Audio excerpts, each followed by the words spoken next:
আরে রোহনের মাঝে এসো এসো। শুনছিলাম নাকি তোমার কদিন ধরে জ্বর হয়েছে।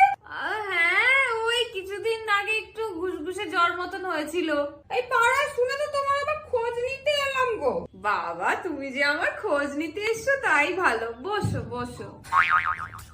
দেখো বাপু, আমরা হলাম গিয়ে প্রতিবেশী, মানে পরম আত্মীয়। সবার প্রথমে এই প্রতিবেশীরাই তো এসে পাশে দাঁড়াবে, ঝাঁপিয়ে পড়বে, তাই কি না? তবে সপ্তাহখানেক আগে আমারও জ্বর হয়েছিল।